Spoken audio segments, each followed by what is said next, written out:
Telugu young directors channel చూస్తున్న ప్రేక్షకులందరికీ నమస్కారం.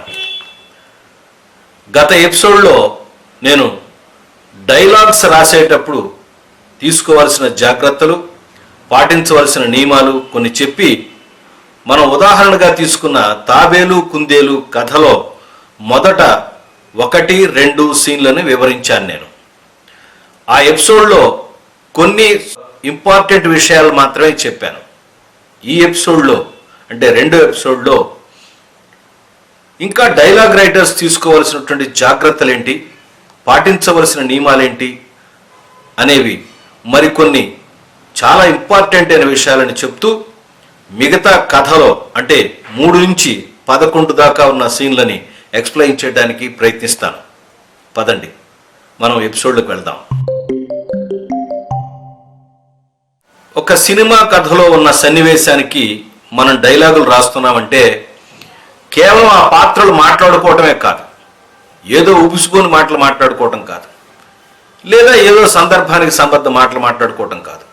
తద్వారా కథ కూడా నడవాలి, అంటే స్టోరీ కూడా ముందుకు నడవాలి, కథ కూడా ముందుకు నడిచేట్టుగా నీ సన్నివేశం, నీ సంభాషణ ఉండాలి. అప్పుడే సన్నివేశం యొక్క ఉద్దేశం, సంభాషణ యొక్క ఉద్దేశం కూడా రెండూ నెరవేరుతాయి. కథ నడవకుండా డైలాగులు గనక మాట్లాడుకున్నట్టయితే అది నిరుపయోగమైనటువంటి డైలాగుల కింద గుర్తించాలి. ఏదైనా ఒక సన్నివేశం చదివినప్పుడు దీని ద్వారా కథ నడుస్తుందా, క్యారెక్టరైజేషన్ చెప్తున్నామా, ఏం చెప్తున్నాం, ఈ 2 విషయాలు లేకుండా సన్నివేశం రాయటం అనేది ఒక వ్యర్థ ప్రయత్నంగా చెప్పాలి. కాబట్టి ఒక సన్నివేశంలో సంభాషణలు జరుగుతున్నాయంటే, ఒక సన్నివేశం జరుగుతుందంటే దానితో పాటుగా కథ కూడా నడవాలి అనే విషయం మనం డైలాగులు రాసేటప్పుడు తప్పకుండా గుర్తుంచుకోవాలి. ఈరోజు ఎపిసోడ్లో నేను ముఖ్యంగా రచయితలు అంటే వర్ధమాన రచయితలు పాటించవలసినటువంటి నియమాలని దాదాపుగా ఒక 10 ఇంపార్టెంట్ విషయాలు చెప్తాను. గత ఎపిసోడ్లో చెప్పినవి ఇంపార్టెంట్ కాదనుకోకండి, అవి చాలా ఇంపార్టెంట్, ఇవి కూడా అంతకన్నా ఇంపార్టెంట్. ఇవాళ వస్తున్నటువంటి కొత్త రచయితలు, కొత్త దర్శకులు, కొత్తగా వస్తున్న చిన్న చిన్న సినిమాల్లో వస్తున్న చాలా లోపాలు మనం గమనించాలి.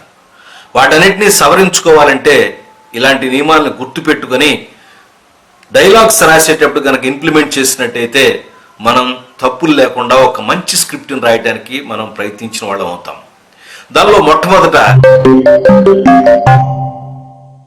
Distribution of dialogue. అంటే ఒక సన్నివేశంలో 1 లేదా 2, 3 పాత్రలు ఉన్నాయనుకుందాం, లేదా 3 కన్నా 4, 5 కూడా ఉండొచ్చు. కేవలం 2 పాత్రలే మాట్లాడి లేదా ఒక పాత్రే మాట్లాడి మిగతా పాత్రలని కూడా అలా ప్రేక్షకుల్లాగా చూస్తూ ఉండకూడదు.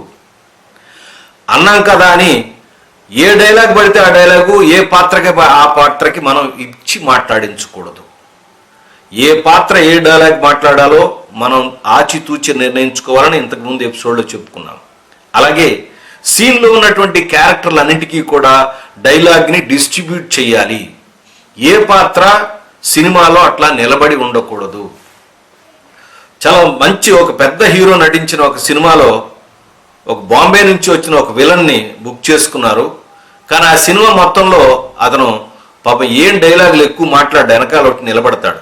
ఆ సినిమా రిలీజ్ అయిన తర్వాత చాలా క్రిటిసిజం వచ్చింది. అంత పెద్ద విలన్ని పెట్టుకొని ఒక్క డైలాగ్ కూడా మాట్లాడించలేదు, సెట్ ప్రాపర్టీ లాగా కూర్చోబెట్టుకుని నిలబెట్టుకున్నారని చెప్పని. ఇలాంటి విమర్శలు చాలా వస్తాయి. వీటి నుంచి తప్పించుకోవాలంటే ఆ సన్నివేశంలో ఏ ఏ పాత్రలు ఉన్నాయి, వాటి ఇంపార్టెన్స్ ఏంటి, అవి ఏం మాట్లాడితే బాగుంటుందో ఆలోచించి వాటికి డైలాగ్ డిస్ట్రిబ్యూట్ చేయాలి. పాత్రోచితమైన డైలాగులని పాత్రలు అన్నిటి చేత మాట్లాడించటం సంభాషణ రచయిత యొక్క బాధ్యత. అర్థమైందా? మరో దానిలోకి వెళ్దాం. చెప్పిన విషయాన్ని చెప్పటం, దీన్ని రిపిటేషన్ అంటాం. ఒక సన్నివేశంలో ఒక విషయాన్ని చెప్పాం, మళ్ళీ 2-3 తర్వాత మళ్ళీ అదే విషయం, ఒక పాత్ర ఒక విషయం గురించి మాట్లాడుతుంది, తర్వాత సన్నివేశంలో వచ్చే పాత్ర మళ్ళీ అదే విషయం గురించి మాట్లాడటం, మళ్ళీ కాసేపు అయిన తర్వాత మళ్ళీ అదే విషయం. ప్రేక్షకులు బోర్ ఫీల్ అవుతారు. ఇందాక ఫస్ట్ సీన్లో చెప్పారు కదరా నాయన, మళ్ళీ చెప్తున్నారు, ఎన్నిసార్లు చెప్తారా మాకు, చెప్పిందే చెప్తారా, పాడిందే పాట పాచిపడ దాసులాగా ఏం చేస్తారా అని చెప్పి మనం విసుక్కుంటూ ఉంటారు. అలాంటి డైలాగులు రాగానే సెల్ ఫోన్ పట్టుకునో ఏదో గొడవ చేయటం, సెల్ ఫోన్లో గట్టిగా అరవటం ఇట్లాంటివి చేస్తుంటారు. ఎందుకు చేస్తున్నారంటే మనం చేసే తప్పుల వల్లే. అందుకనే డైలాగ్ రాసేటప్పుడు రిపిటేషన్స్ ఏమైనా ఉంటే రాసిన తర్వాత ఒకసారి చూసి కొట్టేసుకోవాలి. లేదా రిపిటేటివ్ సీన్స్ ఉండకూడదు, రిపిటేటివ్ డైలాగులు ఉండకూడదు. ఇది ప్రధానమైనటువంటి లోపం. ఇప్పుడు నేను దాదాపుగా ఎపిసోడ్ రికార్డ్ చేస్తున్నప్పుడు ఈ మధ్య లాస్ట్ మంత్ రిలీజ్ అయినటువంటి ఒక కొత్త డైరెక్టర్ తీసిన ఒక సినిమా పేరు చెప్పడం, డైరెక్టర్ పేరు చెప్పడం నాకు ఎందుకు మనస్కరించలేదు. ఎందుకంటే వాళ్ళు చిన్నబుచ్చుకుంటారు. నేనేదో పెద్ద డైలాగులు రాసేసినట్టుగా గొప్ప డైలాగ్ రాసేట్లాగా నన్ను విమర్శిస్తున్నాడు, నువ్వు తీస్తావా సినిమా, నువ్వు రాయగలవా డైలాగులు, ఇట్లా అంటుంటారు. అలా కాదు, అది కాదు ప్రశ్న. నేను ఎత్తి చూపడం వాళ్ళ ఉద్దేశం కూడా కాదు. అందుకనే ఆ సినిమా పేరు చెప్పట్లేదు. ఆ సినిమా కులమతాలు వేరు కులాల మధ్య ఉన్నటువంటి ఇద్దరు ప్రేమికుల కథ. సన్నివేశంలో మొట్టమొదటి సన్నివేశంలో ఇద్దరు పిల్లల్ని ప్రవేశపెట్టి చూపించారు. ఇద్దరు వేరు కులస్తులని తండ్రి ఇట్లాగా డిఫరెన్షియేట్ చేసి చెప్పాడని. ఇంకంతే. ఆ కథ అరగంట దాకా బండి ఎక్కదో ఎక్కడికి పోతుందో తెలియదు. చెప్పిందే చెప్తూ ఉంటారు, మాట్లాడిందే మాట్లాడుతూ ఉంటారు. అసలు ఎత్తుకున్న కథ ఒకటి, చెప్పిన మ్యాటర్ ఒకటి. ఇలా నడుస్తుంది సన్నివేశాలు. ఇప్పుడున్న కొత్త సినిమాల్లో జరుగుతున్న ప్రాబ్లం. అందుకనే దయచేసి మనం ఏదైనా స్క్రిప్ట్ రాసినప్పుడు రిపిటేషన్ ఉంటే కొట్టేసుకోండి, సీన్లోను, రెండవది డైలాగుల్లో కూడా. ఇది ప్రతి రచయిత చేయవలసినటువంటి పని. డైలాగులు రాసేటప్పుడు మరొక ముఖ్య విషయం, మొనోటనీ. ఒకే రకంగా పాత్రలన్నీ మొనోటనీగా, అన్ని పాత్రలు ఒకే రకంగా. రచయిత ఒక టైప్ ఆఫ్ టోన్లో రాస్తున్నాడు అనుకోండి, అన్ని పాత్రలు హీరో, విలను, తర్వాత మిగతా పాత్రలు కూడా అదే రకంగా మొనోటనస్గా మాట్లాడుతుంటాయి. ఒక్కొక్క పాత్రకి ఒక్కొక్క భావావేశం ఉంటుంది, ఒక్కొక్క పాత్రకి ఒక ఉద్దేశం ఉంటుంది, ఒక్కొక్క పాత్రకి ఒక పాయింట్ ఆఫ్ వ్యూ ఉంటుంది, ఒక్కొక్క పాత్రకి ఒక యాటిట్యూడ్ ఉంటుంది, ఒక్కొక్క పాత్రకి ఆ కథలో, ఆ సన్నివేశంలో ఒక అవసరం ఉంటుంది. ఇది గమనించి ఆ పాత్ర ఎలా మాట్లాడితే బాగుంటుందో చూసుకోవాలి. అలాగే పాత్ర యొక్క ఎడ్యుకేషనల్ క్వాలిఫికేషన్ అంటే బ్యాక్డ్రాప్, సోషియో ఎకనామిక్ కండిషన్స్ కూడా రకరకాలుగా ఉంటాయి.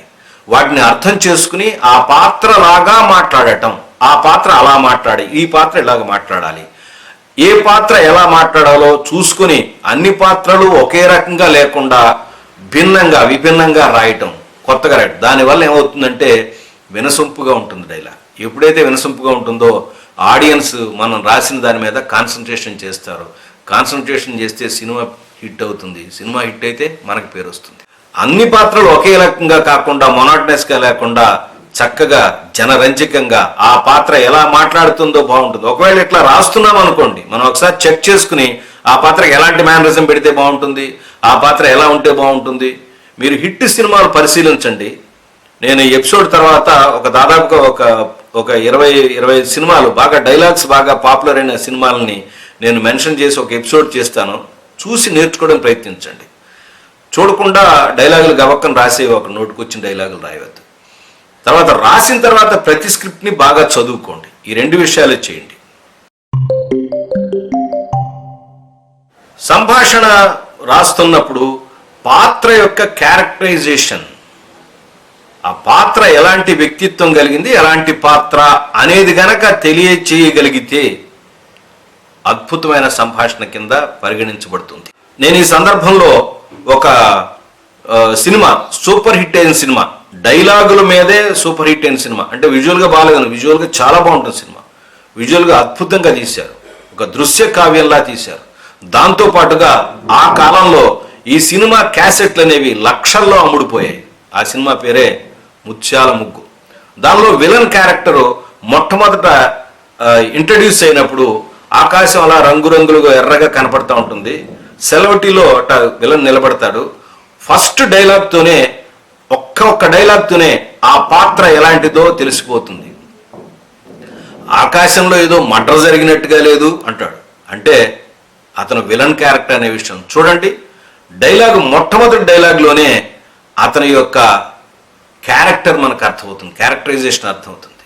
అలాగే ఆ డైలాగ్ అంతా విన్నట్టయితే అతను ఎలాంటి మనస్తత్వం కలిగిన వాడు, ఎలాంటి పనులు చేస్తాడు అనే విషయం అర్థమవుతుంది.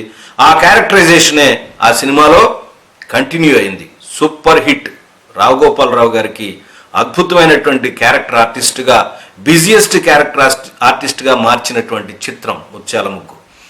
ఈ డైలాగులు రాసేవాళ్ళు ఎవరైనా సరే ఆ సినిమాను కూడా పరిశీలనగా చూడండి. డైలాగులు ఎలా రాస్తున్నారు, సీన్ ఎలా ఓపెన్ చేస్తున్నారు, క్యారెక్టర్ని ఎలా ఓపెన్ చేస్తున్నారు, క్యారెక్టరైజేషన్ ఎలా ప్రజెంట్ చేస్తున్నారు, సీన్కి పర్పస్ ఉందా లేదా అన్పర్పస్ఫుల్గా రాస్తున్నారా, ఏ పాత్ర ఎలా మాట్లాడుతుంది, ఎంత చక్కగా మాట్లాడతాయో ఒక్కొక్క పాత్ర, హీరో పాత్ర, హీరోయిన్ పాత్ర, విలన్ పాత్ర, విలన్ పక్కన ఉన్న అసిస్టెంట్ పాత్ర, ఒక్క పాత్రని లేదు, ఆ సినిమాలో ఉన్న పాత్రలన్నీ కూడా ఆ పాత్రల యొక్క క్యారెక్టరైజేషన్ అనుగుణంగా మాట్లాడతాయి. దయచేసి డైలాగులు రాసేవాళ్ళు ఆ చిత్రాన్ని కూడా చూడటానికి ప్రయత్నించండి. ప్రస్తుతం వస్తున్నటువంటి సినిమాల్లో, అంటే అన్ని సినిమాల్లో అని చెప్పను, చాలామంది కొత్త రచయితలు గబక్కన ఏదో లేదా కొత్త దర్శకులు అని నేను పర్టికులర్గా వాళ్ళ మీదే చెప్పను, కానీ చాలా సినిమాల్లో, చిన్న సినిమాల్లో అనే కాదు పెద్ద సినిమాల్లో ఇవాళ వస్తే చాలా సినిమాల్లో ఉండకూడని అంశం, వినకూడని అంశం. కానీ విచిత్రంగా ఏంటంటే సామాజిక పరిస్థితులు మారాయి. మారుతున్న సామాజిక పరిస్థితులుగా కొన్ని వర్డ్స్ అనేవి యాక్సెప్ట్ అయిపోయినాయి. అలవర్గా మాట్లాడుతున్నారు. ఇదివరకు ఆ మాటలు మాట్లాడడానికి సిగ్గుపడేవారు, కానీ ఇప్పుడు పబ్లిక్లో మాట్లాడుతున్నారు, ఫ్యామిలీస్లో కూడా మాట్లాడుతున్నారు, నలుగురు ఫ్రెండ్స్ సర్కిల్లో కూడా మాట్లాడుతున్నారు. అలా మాట్లాడుతున్నారు కదా సినిమాల్లో కూడా రాసేస్తున్నారు. అవేనండి అశ్లీల పదజాలం, దాన్ని బూతులు అంటాం. బూతులు కూడా సాఫ్ట్గా రాసేస్తున్నారు. సెన్సార్ వాళ్ళు మ్యూట్ చేసినప్పటికి కూడా ఒక్కొక్క సందర్భంలో మ్యూట్ చేయకుండా ఉండే సాఫ్ట్ బూతులను కూడా రాసేస్తున్నారు, అశ్లీల పదాలు రాస్తున్నారు. బూతులను కరెక్ట్గా సింపుల్గా అర్థమవుతుందని అంటున్నా, కానీ అశ్లీల పదజాలం. నేనేమంటానంటే మనం పబ్లిక్లో ఏదైనా ఆవేశం వచ్చినప్పుడు లేదా గొడవ పడుతున్నప్పుడు ఏదో ఒక చిన్న విషయం జరుగుతున్నప్పుడు రకరకాల మాటలు, అశ్లీల పదాలను వాడుతూ ఉంటాం. అవన్నీ డైలాగులు రాసేవంటే మనం టికెట్ కొనుక్కొచ్చి కూర్చోడు చెవులు మూసుకుని చేస్తూ ఉంటాడు కూర్చుని. ఎందుకు వచ్చాను రా బాబు దేవుడా ఈ బూతులు వింటానిక దరిద్రం అనుకుంటుంటాడు. సినిమా అనేది ఒక టైకమైన ఒక వ్యాపారాత్మకమైన కళ. దీనిలో వ్యాపారం ఉంది, బిజినెస్ ఉంది, దానిలో కళ కూడా ఉంది. ఉట్టినే అశ్లీల పదాలు వినటానికి రారు కదా. అది అర్థం చేసుకుని మనం సాధ్యమైనంత వరకు కాదు 99% అలాంటి పదాలు 100% ఉంటే యంగ్ రచయితలు, దర్శకులు దయచేసి అవాయిడ్ చేయండి. అది ప్రాపిగేట్ చేయొద్దు. నేనేమంటానంటే మంచి చెప్పవేనా పర్లేదు, చెడుని మాత్రం ప్రాపిగేట్ చేయొద్దు మన స్క్రిప్ట్ ద్వారా, మన డైలాగుల ద్వారా. తర్వాత వచ్చేది లాంగ్వేజ్, అలాగే పడికట్టు పదాలు. ఏ భాషలో ఉంటే ఆ పడికట్టు పదాలు, అలంకారాలు, అంటే భాష మీద పట్టు ఉండాలి. ఏ భాషలో రాస్తున్నారో ఆ భాష మీద పట్టు సంపాదించండి. ఏ ప్రాంతమైన డైలెక్ట్ రాస్తున్నారో ఆ ప్రాంతంలో ఉన్న డైలెక్ట్లో ఆ ప్రాంతంలో వాడేటువంటి పడికట్టు పదాలు తీసుకోండి. ఆ పడికట్టు పదాలని, మన భాషని మనం గనక చక్కగా దానిలో ప్రయోగించినట్టయితే చూసేటువంటి ప్రేక్షకులు ఎంతో ఆహ్లాదం పొందుతారు. నేటివిటీ, మన లాంగ్వేజ్ మన గురించే కదా, ఎంత అద్భుతంగా ఉంది, ఎంత చక్కగా మాట్లాడుతున్నారు అనుకుంటారు. లాంగ్వేజ్ మీద కమాండ్ అనేది రచయితకి చాలా ఇంపార్టెంట్. చదవటం రాయటం రాని వాళ్ళు కూడా డైలాగ్ డిక్టేట్ చేసి సినిమాల స్క్రిప్ట్ రాసి తీసే సందర్భం ఇప్పుడు వచ్చింది. నేను అందుకే అంటున్నాను, తెలియకపోవడం తప్పు కాదు, నేర్చుకొని తెలుసుకోకుండా రావటం తప్పు. నేర్చుకోవాలి. మీరు రికార్డ్ చేసే ఫిల్మ్ అనేది చాలా కాలం పాటు ఉండేటువంటి రికార్డెడ్ మెటీరియల్. అలాంటి రికార్డెడ్ మెటీరియల్లో ఏ చెత్త పడితే ఆ చెత్త నింపుతామా? పాలిష్డ్ థింగ్ కావాలి. అందుకోసమని డైలాగులు రాయాలంటే ముందు మంచి లాంగ్వేజ్ కమాండ్ సంపాదించండి. అందుకోసం మంచి పుస్తకాలు చదవండి. ఎటువంటి పుస్తకాలు చదవాలి, ఏం చదవాలనేది నేను ఆల్రెడీ ఒక ఎపిసోడ్ ఇచ్చాను. కావాలంటే రెఫరెన్స్ కోసం ఆ ఎపిసోడ్ మళ్ళీ చూసి అలాంటి పుస్తకాలను సంగ్రహించండి. అలాగే మంచి లాంగ్వేజ్ కమాండ్ని సంపాదించి మీ మంచి చక్కటి భాషని మీ సంభాషణలో ఉంచడానికి ప్రయత్నించండి.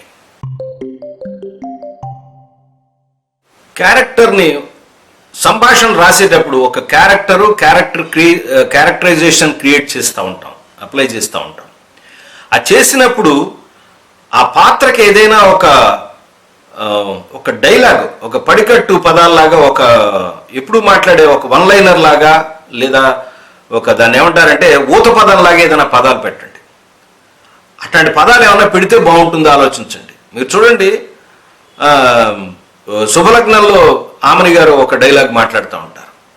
అలాగే ఇందాక చెప్పిన ముత్యాల ముగ్గులో రావు గోపాలరావు గారు ఒక డైలాగ్ మాట్లాడతాం. ఇట్లా వాళ్ళు ఏంటంటే ఆ పర్టికులర్ మేనరిజంలో ఆ పర్టికులర్ వర్డ్స్ వాడటం వలన, ఆ పదాలు వాడటం వలన ఆ పాత్ర చాలా కాలం గుర్తుకుంటుంది, ఎక్కువ పాపులర్ అవుతుంది.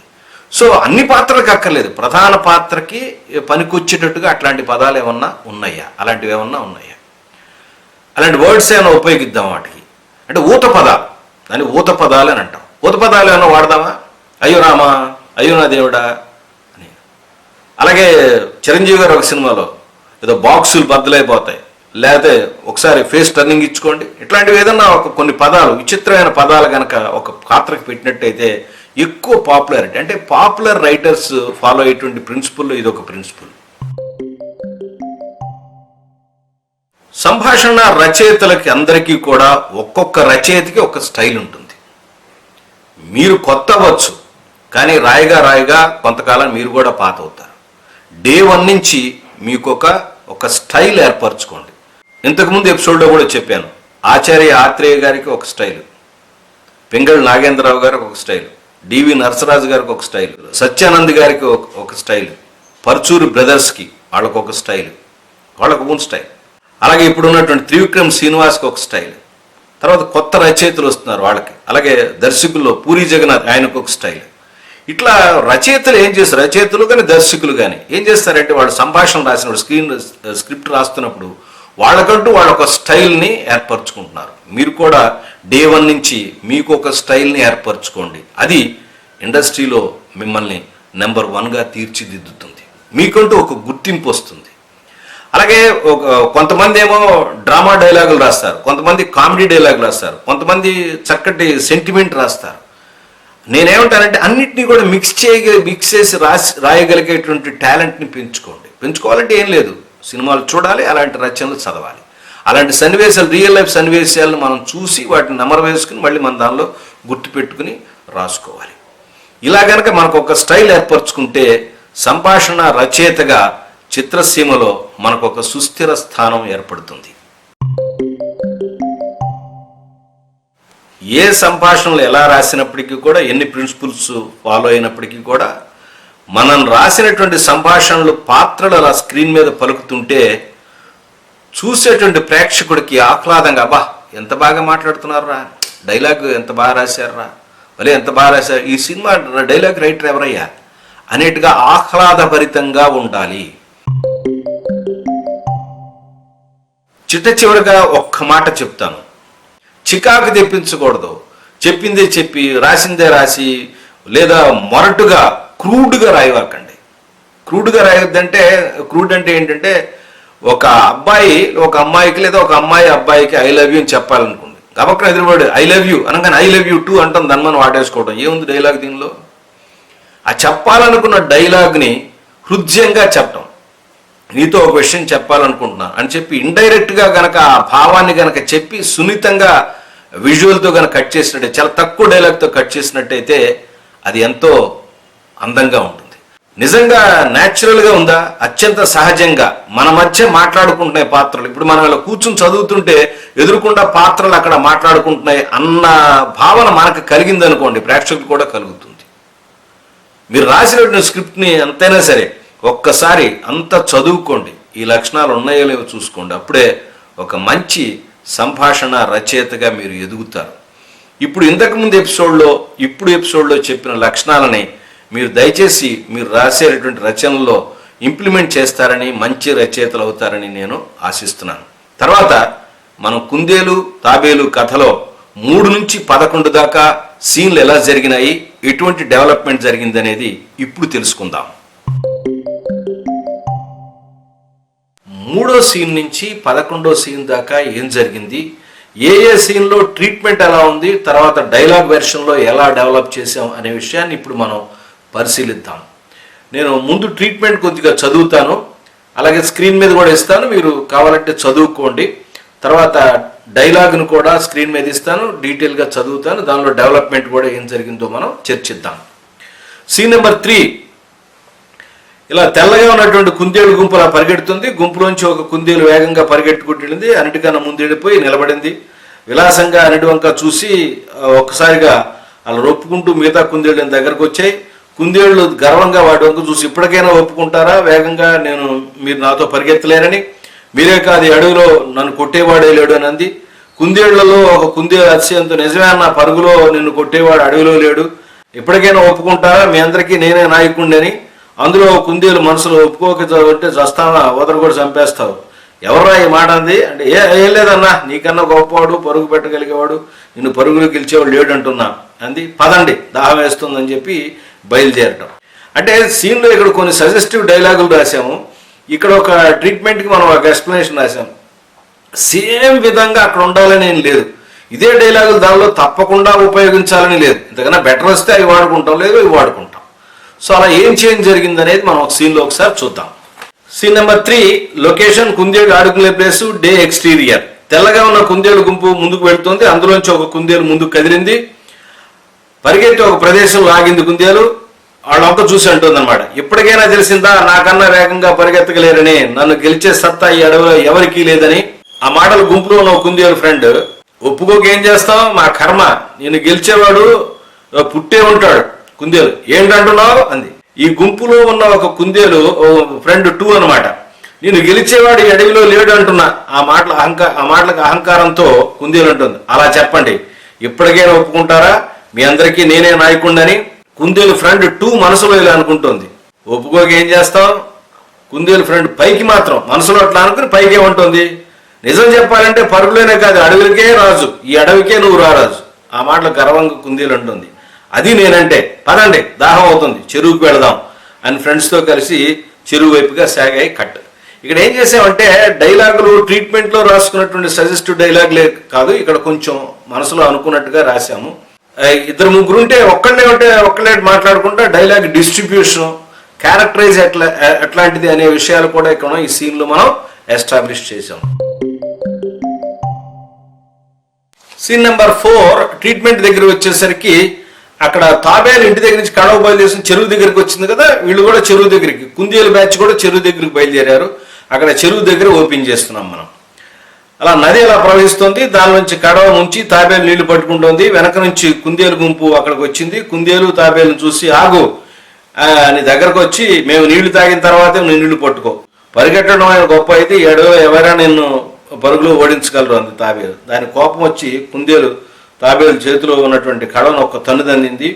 కోపం కడవ మీద నా మీద చూపించు. దానికి కుందేలు సమాధానంగా, ఏంట్రా ఆఫ్టర్ ఆల్ జానడు, దూరం పరిగెట్టడానికి గంట సేపు పడుతుంది, నువ్వా నన్ను అనేది అని పోటీ పెట్టావంటే గంట అరగంట తెలుస్తుంది, నాతోనే పోటీనా, భయంగా ఉందా? భయం కాదు, పోటీలో ఓడిపోతే ఏమవుతుందో తెలుసా? కుందేలు ఏంటో చెప్పు, నువ్వు నీ కుటుంబం ఆడ నుంచి వెళ్ళిపోవాలి, మరి నువ్వు ఓడిపోతే నేను నా కుటుంబం ఫ్రెండ్స్తో సహా వెళ్ళిపోతాను, ఓకేనా ఛాలెంజ్ అని ఛాలెంజ్ చేసుకున్నాయి. ఇది ఛాలెంజ్ సీన్.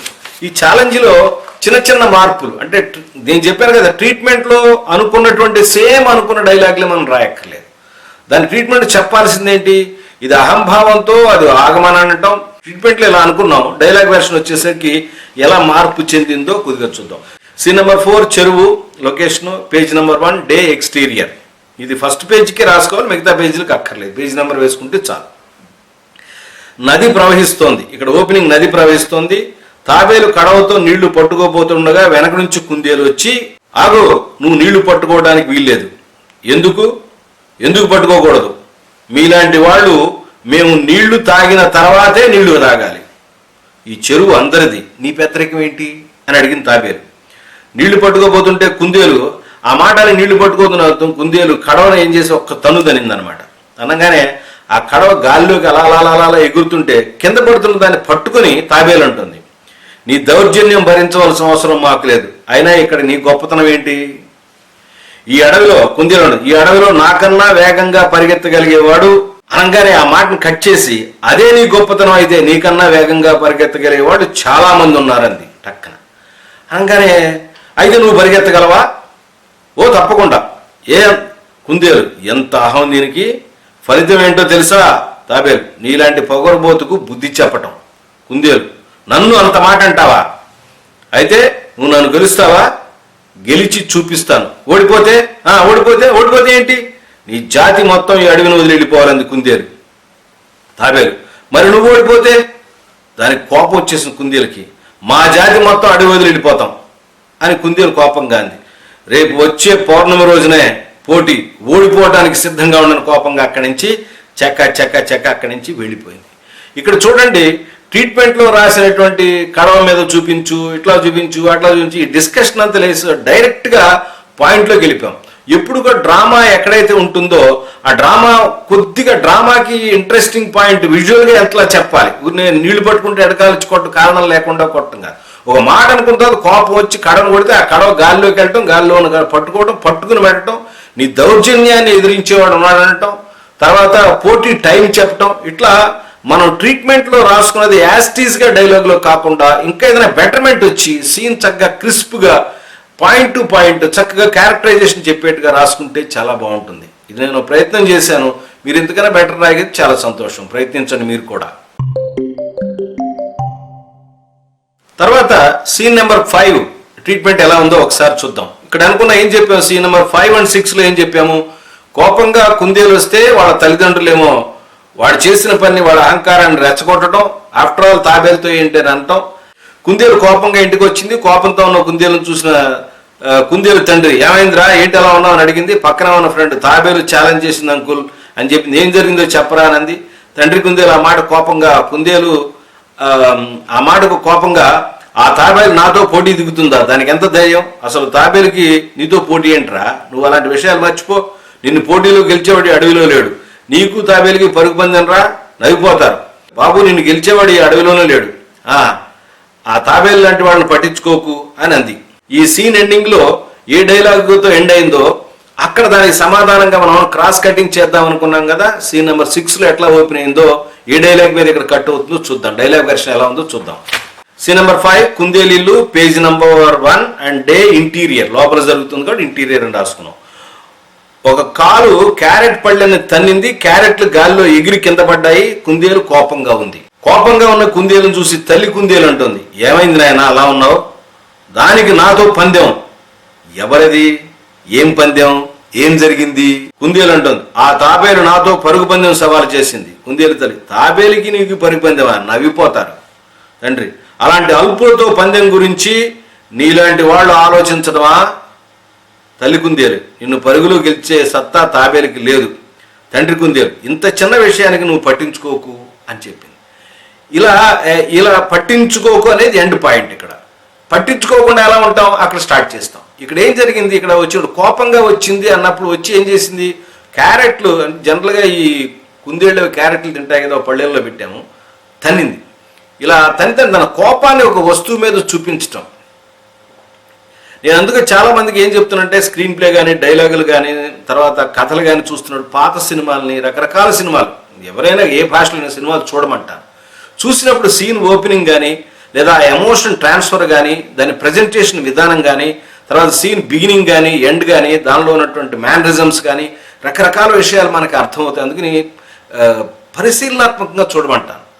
ఇలా పళ్ళెం గాలిలోకి తనటం అనే ఒక పాయింట్ నేను ఎన్టీ రామారావు గారి సినిమాలో ఒకటి చూసుకున్నాను. చాలామంది దానవేర సూరకర్ణ సినిమా చూసే ఉంటారు. దానిలో ద్రౌపదీదేవి అక్కడ మయసభలో అవమానించిన నవ్వుతున్నప్పుడు ఆ సీన్తో ఆయన కోపంతో రగిలిపోతాడు. రగిలిపోయిన తర్వాత నెక్స్ట్ ఓపెనింగ్ ఏముంటుందంటే, ధన్మని ఒక సౌండ్ ఉంటుంది, ఒక చిన్న ఫ్లవర్ వాజ్ లాంటి గిరిగిరి తిరుగుతూ ఉంటుంది. అక్కడి నుంచి ఆయన ఒక పెద్ద సోలో డైలాగ్ చెప్తారు, పాంచాలి పంచభద్రుక అని.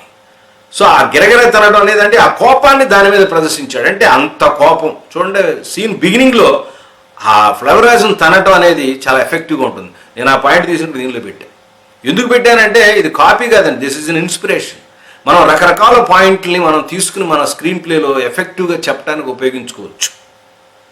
అది మీకు ఎగ్జాంపుల్గా చెప్పడం కోసం. అందుకనే పాత సినిమాలని, ఇంతకు ముందు పాత సినిమాలని మరీ బ్లాక్ అండ్ వైట్ ఎప్పుడో సినిమాలు చూస్తే మనకి ఇప్పుడేం వస్తుంది సార్ అని అనుకోవకండి. కథా నిర్మాణం, తర్వాత కథను ఎలా నడిపిస్తున్నారు, క్యారెక్టరైజేషను, మ్యానరిజమ్స్ ఇవన్నీ కూడా పెట్టుకుని ప్రస్తుత పరిస్థితులకు అనుగుణంగా మనం మార్చుకోవచ్చు. సీన్ నెంబర్ 6 ట్రీట్మెంట్ వచ్చేసరికి, ఎలా సమర్థించమంటావు, ఆ కుందేలు ఎంత పొగరబోద్దో తెలుసు కదా, అలాంటి వాడితో మన గొడవలు ఎందుకు అని తండ్రి తాబేలంది. దాని తాబేలు తల్లి, మన తప్పు లేకపోయినా వాళ్ళు మనల్ని చిన్న చూపు చూస్తే వాడు చూస్తూ ఊరుకోవాలి అంది, అన్యాయం కదా అంది. కుందేలుకు బుద్ధి చెప్పాలని తల్లి అంది. దాని తాబేలు ఫ్రెండ్స్ కూడా అవును వాడి గర్వాన్ని అణచడానికి మన వాడే కరెక్ట్ అని అన్నారు. దాని తాబేలు ఎవడి అహంకారం వాడిని ఓడిస్తుంది, ఎప్పటికైనా ధర్మమే గెలుస్తుంది, నేను గెలిచి అది నిరూపిస్తానని అక్కడి నుంచి వెళ్ళిపోయింది. ఇలా అనుకున్నాం. 6 తాబేలు పేజ్ 1 డే ఇంటీరియర్ తాబేలు తండ్రి. అక్కడ మనం పట్టించుకోవాల్సిందని మదర్ డైలాగ్ కట్ చేశాం కదా, పట్టించుకోవాలని మదర్ డైలాగ్ కట్ చేశాం కదా సీన్ నెంబర్ 5లో. 6లో వచ్చేసరికి పట్టించుకోకుండా ఎట్లా ఉంటాము, వాళ్ళు ఎంత దుర్మార్గులు తెలుసు కదా అన్న డైలాగ్తో, తాబేలు తండ్రి డైలాగ్తో ఓపెన్ చేస్తాం. సో ట్రీట్మెంట్లో తల్లి బుద్ధి చెప్పాలి, భయపడుతూ ఉండాలా, తగ్గి ఉండాలా అన్నట్టుగా మనం అనుకున్నాం. కానీ డైలాగ్లోకి వచ్చేసరికి హీరో వచ్చేనే మనం ఆ డైలాగ్ చెప్పించాం. తండ్రి ఈ పోటీలో ఓడిపోతే మన జాతి మొత్తం ఆ మాటను కట్ చేసి తాబేలు ఉంటుంది, ఓడిపోవడం అనే ప్రసక్తి లేదు, గెలిపే నా లక్ష్యం, అందుకు ఏం చేయాలో చెప్పండి అంది. తండ్రి తాబేలు ఉంటుంది, నీ మీద నాకు నమ్మకం ఉంది, కానీ నువ్వు ఏం భయపడకు, ధర్మం ఎక్కడుంటే విజయం అక్కడ ఉంటుంది. తండ్రి తాబేలు నిజమే, పట్టుదల కృషి తోడైతే విజయం నీదే అవుతుంది. ఈ రోజు నుంచే తల్లి తాబేలు ఈ రోజు నుంచే నీ శక్తిని యుక్తిని పెంచుకుంది. తాబేలు తల్లిదండ్రికి నమస్కరించింది. అదంతా కట్. అంటే తల్లిదండ్రుల ఆశీర్వాదం తీసుకుందని ఇక్కడ, అక్కడేమో వాడిని పొగరబోత్తనని ఎంకరేజ్ చేశారనే డిఫరెన్స్లు మనం చెప్పుకున్నాం. సీన్ నెంబర్ 7 కుందేలు దాని ఫ్రెండ్స్ సరదాగా పరిగెత్తుకుంటూ ఆడుకుంటున్నారు. అలా ఆడుకుంటూ ఉంటే కుందేలు పక్కకు చూసింది. అక్కడ దూరంగా తాబేలు దాని ఫ్రెండ్స్ ప్రాక్టీస్ చేస్తున్నారు. అది చూసి కుందేలు ఫ్రెండ్స్తో అంటుందన్నమాట, చూడరా దాని ప్రాక్టీస్, నన్ను పరుగు పందులను ఓడిద్దామనే ఆశకు కూడా అంత ఉండాలరా అంది. ఆ మాటకు పక్కనున్న కుందేలు మనసులో, వాడి ఆశ సరే, నీ గర్వం సంగతి చూడు, నీ గర్వమే నిన్ను ఓడిస్తుంది. ఏంట్రా అన్నావు, ఏం లేదన్నా, నువ్వు అన్నదే అంటున్నా, ఆశకు కూడా హద్దు ఉండాలి అని మాత్రం పైకనంది. అక్కడి నుంచి ఆడుకోవడానికి మళ్ళీ వెళ్ళిపోయాయి. ఇట్లా మనం రాసాము. డైలాగ్లోకి వచ్చేసరికి ఏం మారింది, ఇక్కడ ఇందాక ఒకసారి అన్ని చోట్ల ఆడుకుంటా అనేది repetition of scene opening repetition ఉంటుంది. అందుకని ఏం చేశానంటే ఆడుకోవడం అనేది తీసేసి ఒక కోలాహలం ఏదో మధ్య ఆడుకుంటే దాని సౌండ్ మీద ఓపెన్ చేసి సీన్ నెంబర్ 7 ఒక ప్రదేశంలో కోలాహలంగా అరుపులు కేకలతో కుందేళ్లు ఎంజాయ్ చేస్తూ ఉంది. అలా ఉండగా ఒక్కసారి సడన్ గా పక్కకు చూసింది. పక్క చూడంగానే అక్కడ కొద్దిగా దూరంలో తాబేలు ప్రాక్టీస్ చేయడం చూసి ఫ్రెండ్స్తో అంటుందన్నమాట, చూడండి రా ఆ తాబేలు ప్రయత్నం, నన్ను గెలుద్దామనే కుందేలు ఫ్రెండ్ అంటుంది. అది నిన్ను గెలవడం అసంభవం. కుందేలు ఫ్రెండ్స్ రెండో ఫ్రెండ్, నిన్ను గెలిచే సత్తా ఈ అడవిలో ఎవరికీ లేదన్నా. కుందేలు అలా రండి రా అన్న. అంటే ఇది ఎక్కువ టైం ఇవ్వలేదు, ఇది ఈ సీన్కి ఎక్కువ ఇంపార్టెన్స్ కూడా ఇవ్వలేదు. కారణం ఏంటి, అది అక్కడ ప్రాక్టీస్ చేస్తుంది, ఇది ఇక్కడ ఫ్రెండ్స్తో ఎంజాయ్ చేస్తుంది అన్న పాయింట్ వస్తే చాలు, మిగతా అంతా అక్కర్లేదు. ఒక రకంగా చెప్పాలంటే మ్యాటర్ ఆఫ్ ఫ్యాక్ట్, పోస్ట్ చేసినట్టే. అందుకు నేను ఎక్కువ ఇంపార్టెన్స్ దీనికి మనం ఇవ్వలేదు. తర్వాత వచ్చి సీన్ నెంబర్ 8 తాబేలు గ్రౌండ్లో పరిగెడుతుంది, పల్పులు కొట్టడం ప్రాక్టీస్ చేసింది, తర్వాత కప్పగంతుల్లో ప్రాక్టీస్ చేసింది, ఎత్తుమించి డొలటం ప్రాక్టీస్ చేసింది, ఇలా రకరకాలుగా ప్రాక్టీస్ చేస్తుంది. పక్కన ఉన్న ఫ్రెండ్స్ వాటికి తెలిసినటువంటి, బాబు ఈ ఆకులు తింటే నీకు ఎంతసేపు పరిగెత్తిన దాహం అవ్వదు, ఆకలి కూడా అవదని ఉంది. కొన్ని ఆకులను తాబేలు తినిపించింది. ఆ తర్వాత కాసేపు పరిగెట్టిన తాబేలు ఆ పెద్ద తాబేలు దగ్గరకు వచ్చి నిలబడింది. ముసలి తాబేలు ఇలా అంది, ఇప్పుడు నేను అడవిలో కుందేలే కాదు, అడవిలో పరుగులో ఎవరు ఓడించలేరని అంది. దాని తాబేలు సమానంగా నా ధర్మం నన్ను గెలిపిస్తే దాని గర్వం దాన్ని ఓడిస్తుందని చెప్పి అని అన్నది. ఇక్కడ ధర్మం ఇందాక 2 సార్లు రిపీట్ ఇక్కడ అక్కర్లేదు. మాటికి డైలాగ్ రిపీట్ అయినా సిచ్యువేషన్ రిపీట్ కాకుండా ఉండాలి. ఇక్కడ ఏంటంటే ఇది రకరకాలుగా ప్రాక్టీస్ చేసింది. ఫ్రెండ్స్ కానీ పెద్దవాళ్ళు కానీ వాళ్ళకు ఉన్నటువంటి ఎఫర్ట్స్ ఏవైతే ఉన్నాయో దానికి సపోర్ట్ చేశారు అన్న మ్యాటర్ ఇక్కడ మనం పోస్ట్ చేయాలి. అది ఎలా సీన్లో జరిగిందో మనం ఒకసారి చూద్దాం. సీన్ నెంబర్ 8 తాబేలు practice place page 1 day exterior. తాబేలు ప్రాక్టీస్ చేస్తూ ఉండగా రకరకాలుగా మాంటేజ్ షాట్స్ తీయాలి. అంటే ప్రాక్టీస్ చేస్తుందని ఒక పాయింట్, మాంటేజ్ షాట్స్ అంటే సైలెంట్గా ఉన్న షాట్స్, రకరకాల యాక్షన్ షాట్స్ అని పెట్టుకుని తర్వాత మనం మ్యూజిక్ మీద ఎడిట్ చేసుకుంటాం. పరిగెత్తడం, పల్టీలు కొడుతోంది, చక్రంలాగా మారిపోతే ఇలా కప్పగంతులు. అంటే మాంటేజ్ షాట్స్ ఏమేమి తీయాలో కూడా రాసుకోవాలి. అంటే ఎలాంటివి అందుకనే ఏం చెప్పాము, పరిగెత్తడం, పల్టీలు కొట్టడం, చక్రంలాగా మారటం, రన్నింగ్ అవటం, కప్పగంతులు చేయటం, ఇలా రకరకాల షాట్స్ తీసుకుని దానిలో వరుసగా మ్యూజిక్ మీద మనం వేస్తాం అనమాట. డైలాగ్ అంటున్నాను, మనవడా ఈ పసరు తాగావంటే నీకు ఆకలి దప్పులు వేయదని చెప్పి ఒక ముంతలో ఉన్న పసరు ఇచ్చింది. మరొక తాబేలు ఇంకో పళ్ళెల్లో కొన్ని ఫ్రూట్స్ పట్టుకొచ్చింది. మిత్రమా ఈ పళ్ళు రోజూ తిన్నావంటే నీకు బలం ఎక్కువ అవుతుంది, రెట్టింపు అయిపోతుందని. ఆ పళ్ళు కూడా తిని ప్రాక్టీస్ చేసింది. అన్ని తాబేళ్లు కూడా చూస్తున్నాయి. ప్రాక్టీస్ ఆపి వచ్చి ముసలి తాబేలు దగ్గరికి తాబేలు వచ్చి అంటుంది, నమస్కరించింది. అప్పుడు ముసలి తాబేలు ఆశీర్వదించి అంటుంది అనమాట, శబాష్ నిన్ను మించినవాడు ఈ అడవిలో లేడు, రేపే పోటీ అనేది కట్. ఇంకా ఎక్కువ చెప్పలేదు దీనిలో. ఏమి ఇచ్చాయి, 2 ఫ్రెండ్స్ 2 రకాలైనట్టు ఇచ్చాయి, దాన్ని రకరకాల ప్రాక్టీస్ చేసిన మాంటేజెస్ చూపించాం. దీనిలో యాక్షన్ సీన్ కదా, ఎక్కువసేపు మాంటేజెస్ ఉంది, ఇంకెక్కువసేపు మ్యూజిక్ అయితే బోర్ కొడుతుంది. సో కథ చకచక నడవాలనే ఉద్దేశంతో ఉండాలి.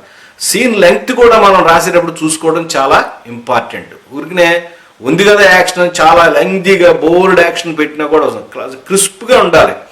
సినిమాకి వచ్చేసరికి సీన్ లెంగ్త్ మా అయితే 1.5 minute 2 నిమిషాలకు మించకూడదు. అంటే 2 పేజీలు 1.5 పేజీ 2 పేజీల కన్నా సీన్ మించి రాస్తే బోర్ కొడుతుంది. ఎక్కడన్నా డ్రామా ఉంటే, క్లైమాక్స్ ఉంటే 3-4 పేజీలు ఉంటుంది. కానీ జనరల్గా పెద్ద పెద్ద సీన్లు, లెంగ్తీ సీన్స్ సినిమాకి అంత నప్పవు. 9, 9A, 9B 3 పార్ట్లుగా చేసుకున్నాం. అప్పటిదాకా ప్రాక్టీస్ అయిపోయింది. తర్వాత 9 ఏమవుతుంది, సూర్యోదయం పోటీ జరిగే ప్రదేశం హడావిడిగా ఉంది, లైన్ మీద తాబేలు సిద్ధంగా ఉంది, కుందేలు రాలేదు ఉన్నాయి, ఫ్రెండ్స్ మనవాడు ఏమయ్యాడరా ఇంకా రాలేదనుకున్నాడు, ఎక్కడో తిని పడుకున్నాడు, జనాల్లో కలకలం రేగింది, పోటీ కరెక్ట్ టైంకి ప్రారంభమైంది, తాబేలు పరుగు ప్రారంభించింది, ఫ్రెండ్స్ తాబేళ్ళని తప్పట్లు కొట్టాయి, కుందేలు ఫ్రెండ్స్ సైలెంట్గా ఉన్నాయి, అందులో కుందేలు ఇంతకీ మనవాడు ఎక్కడరా అంటే ఇక్కడ చెప్పాల్సింది ఏంటి, అక్కడ కోలాహలంగా పోటీ స్టార్ట్ అయింది, తాబేలు టైంకి వచ్చింది, కుందేలు టైంకి రాలేదు. ఈ లాస్ట్లో ఒక ఫ్రెండ్ మనవాడు ఎక్కడరా అంటే ఎక్కడున్నాడో అక్కడ ఓపెన్ చేస్తాం, అది ఎండ్ డైలాగ్ రావాలి. తర్వాత 9A వచ్చేసరికి కుందేలు గురక పెట్టి నిద్రపోతుంది, సూర్యకిరణాలు దాని మొహం మీద పడి చురుక్కుమని నిద్రలేచింది, బద్ధకంగా అటు ఇటు చూసింది, అప్పటికే బారెడు పొద్దెక్కడంతో పక్క నుంచి లేచి పరిగెత్తుకుంటూ పోటీ ప్రదేశానికి వచ్చింది. సీన్ నెంబర్ B ఏంటి, 9B ఏంటి, హడావిడిగా అక్కడికి వచ్చింది, పరుగు ప్రదేశానికి వచ్చింది, ఎవరిని పట్టించుకోకుండా అలాగే చూడకుండా గమక్కన అది ప్రారంభించేసేసింది. ఏది, పోటీ ప్రారంభించి పరిగెట్టమన్నట్టుంది. పోటీ ప్రదేశం పేజ్ నెంబర్ 1, డే ఎక్స్టీరియర్. సూర్యోదయం అయింది, తాబేలు రెడీగా ఉంది, కుందేలు రాలేదు, తాబేలు పోటీ ప్రారంభమైంది, తాబేలు పరిగెడుతోంది, పోటీ కూడా ప్రారంభమైంది, ఇంకా మనవాడు రాలేదు, ఎక్కడున్నాడు రా, కట్, అంతే, మ్యాటర్ ఆఫ్ ఫ్యాక్ట్ ఇది. తర్వాత సీన్ నెంబర్ 9A, కుందేలు ఇల్లు. క్లోజ్ షాట్లో అక్కడ ఏం చేసాం, మనం కిటికీలోంచి సూర్యకిరణాలు పడ్డట్టుగా పెట్టాం. అయితే షార్ట్ మనం రాసుకునేటప్పుడు ఇట్లాంటప్పుడు ఎలా ఓపెన్ చేస్తాము, ఎక్కడ ఓపెన్ చేస్తాము, ఏ పాయింట్ మీద ఓపెన్ చేస్తాం అనేది క్లియర్గా మనం స్క్రీన్ ప్లేలో రాసుకోవాలి. ట్రీట్మెంట్లో రఫ్గా రాసుకుంటాం గబక్గా లేచిందని, కానీ సీన్కి వచ్చేసరికి క్లియర్గా రాసుకోవాలి. క్లోజ్ షాట్లో గురక పెడుతున్న కుందేలును చూపించాం, కిటికీలోంచి సూర్యకిరణాలు పడ్డాయి, మూతి మీద ఏగవాలి డిస్టర్బ్ చేసింది, చికాకుగా నిద్ర లేచింది, ఆ ఏగబెట్టిన చికాకు లేచింది, అటు ఇటు చూసి పోటీ జ్ఞాపకం వచ్చి అప్పటికే సమయం మించిపోయింది, హడావిడిగా అప్పుడు బయలుదేరింది. ఇది ఎట్లాగా అంటే దీనిలో ఏగ చికాకు కిరణాలు కొంచెం యాడ్ చేసామన్నమాట. తర్వాత 9B, పోటీ ప్రదేశం. హడావిడిగా కుందేలు వచ్చింది, ఎవరిని పట్టించుకోకుండా దన పరుగు ప్రారంభించేసింది. చూడండి ఇక్కడ ఇంపార్టెంట్, ఎక్కడ కొంచెం దాని డిస్టర్బెన్స్, ఓన్లీ సూర్యకిరణాలకే కాకుండా జనప్పుడు ఏం చేస్తారు, రాత్రి తింతాగి పడుకున్న వాళ్ళకి ఏగలు వాసి దోమలు పెట్టి కొట్టుకుంటూ లేస్తారు కదా, ఆ మేనరిజం ఇక్కడ పెట్టుకున్నాం, రియల్ లైఫ్లో వచ్చేది, దీన్ని పెట్టుకుని లేచినట్టు. సీన్ నెంబర్ 10 వచ్చేసరికి 10, 10A, 10B, 10C, 10D. Scene number 10, 1 place, page number 1, day exterior. తాబేలు పరిగెడుతోంది, వెనక నుంచి కుందేలు క్రాస్ చేసింది, తాబేలు ముందు రివర్స్లో పరిగెత్తి వెక్కిరించింది, కుందేలు తన కాలుతో తాబేలుపై దుమ్ము కొట్టి వెళ్ళిపోయింది. మనం ఇందాక ఏం చేసామంటే వెక్కిరించి అట్లా వెళ్ళిపోయింది అని అన్నాం, దీనిలో ఏం చేసామంటే పరిగెడుతూ కాలుతో ఒక్కసారి దుమ్ము కొట్టింది, వాళ్ళ కళ్ళల్లో దుమ్ము పడింది అని ఇట్లా అనుకుని అది అయినా సరే తాబేలు పట్టించుకోకుండా అలా పరిగెడుతుంది. అంటే దాని దుర్మార్గం వెక్కిరించడం కాబట్టి కొంచెం దాన్ని హైలైట్ చేసాం, చిలిపి పని. సీన్ నెంబర్ 10A, ఒక చెట్టు ప్లేస్. కుందేలు అలా పరిగెత్తి ఒక చెట్టు దగ్గర అలసిపోయి ఒక చెట్టు దగ్గరకు వచ్చింది, ఆకలి అవుతోంది, చెట్టుకి ఉన్న పళ్ళు తిని పక్కనే ఉన్నటువంటి నీళ్లు తృప్తిగా తాగింది, హ్యాపీగా చల్ల గాలి వీచింది, కడుపు నిండా తిన్నదేమో, నెమ్మదిగా అలా నిద్రలోకి అలా వెళ్ళిపోయింది. అలా చూపించాం. ఓకే, నెక్స్ట్ 10B, తాబేలు.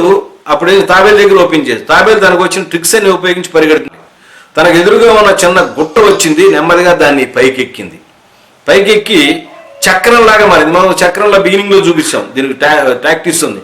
ఎత్తు నుంచి క్రిందకు వేగంగా తిరుగుతూ నిద్రపోతున్న కుందేళ్ళు కూడా చక్రంలా క్రాస్ చేసి అలా బోల్డ్ దూరం వెళ్ళిపోయి టక్కన ఇలా అక్కడి నుంచి పల్టీలు కొట్టుకుంటూ ముందుకెళ్ళిపోతుంది గబగబా. తర్వాత 10C, కుందేలు అలా చూపించిన తర్వాత కుందేలు అలా గొరక పెట్టి నిద్రపోతుంది. ఇక్కడ చూడండి, చిన్న మార్పు చేసాము, కొంచెం డెవలప్ చేసి ఏంటో చూద్దాం. కుందేలు నిద్రపోతున్న ఫేస్ మీద చూపించాం, గుర్రు గుర్రు నిద్రపోతుంది. ఇక్కడ ఒక డ్రోన్ వాడాం, అంటే ఎట్లా తీస్తాం షాట్ అనేది కూడా రాసుకుంటాం స్క్రీన్ ప్లేలో. డ్రోన్ అక్కడి నుంచి పైకి లేచి ట్రావెల్ చేసి తాబేలు పరిగెడుతున్న ప్లేస్కి వెళ్ళిపోయింది. తాబేలు ఆగకుండా అలా రెట్టించిన ఉత్సాహంతో విజృంభించింది, పరిగెడుతుంది. ఆకాశం మేఘావృతమైంది. తాబేలు లక్ష్యానికి దగ్గరగా, ఆల్మోస్ట్ ఆల్ దగ్గరగా ఉంది, బయలుదేరింది.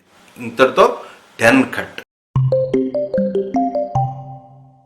Scene number 11, final place, page 1, day exterior. తాబేలు తన శక్తి అంతా కూడగట్టిన ఒక్కసారిగా చక్రంగా మారి వేగంగా, లాస్ట్ ల్యాప్ కదా ఇది, పరిగెత్తింది. కుందేలు వేగంగా పరిగెడుతోంది కానీ అప్పటికే విజయం సాధించింది తాబేలు. అక్కడ ఉన్న వాళ్ళందరూ తప్పట్లు కొట్టారు. కుందేలు లేటుగా వచ్చి జాయిన్ అయింది. సిగ్గుతో తలదించుకుని ఫ్రెండ్స్తో వెనుదిరిగి వెళుతోంది.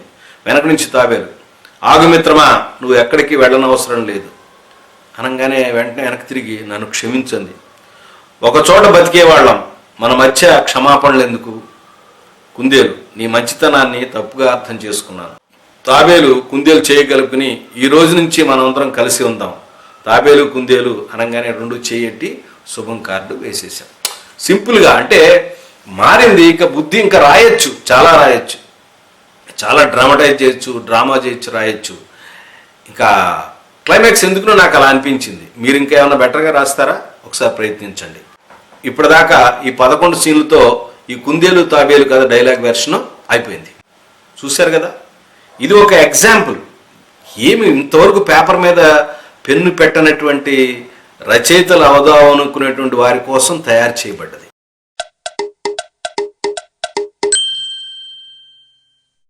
నెక్స్ట్ ఎపిసోడ్ వచ్చేసరికి ఒక షార్ట్ స్టోరీని ఎట్లా రాసుకోవాలి అని అనుకున్నాం కదా. ఈ కుందేలు తాబేలు కథ షార్ట్ స్టోరీ. అది మనం అనుకున్న సిడ్ఫీల్డ్ స్క్రీన్ ప్లే స్ట్రక్చర్లో ఉండాల్సిన క్వాలిటీస్ ఈ కథకి ఉన్నాయా లేవా అనేది చర్చిస్తూ షార్ట్ ఫిల్మ్ ఎట్లా రాసుకోవాలి, షార్ట్ ఫిల్మ్ స్టోరీ ఎట్లా రాసుకోవాలి అనే దాని గురించి నేను నెక్స్ట్ ఎపిసోడ్లో నేను చెప్తాను. ఇప్పుడు దాకా ఈ ఎపిసోడ్ చూసి డైలాగ్స్ ఎలా రాయాలి అనేది నేర్చుకున్నారు కదా. ఇంతకుముందు ఎపిసోడ్, ఈ ఎపిసోడ్ 2 కలిపి చూడండి. మీరు కూడా కొత్త కథలు తీసుకుని రాయడానికి ప్రయత్నించండి. మరో కొత్త అంశంతో నెక్స్ట్ ఎపిసోడ్లో మిమ్మల్ని కలుస్తాను. అప్పటి వరకు నమస్కారం.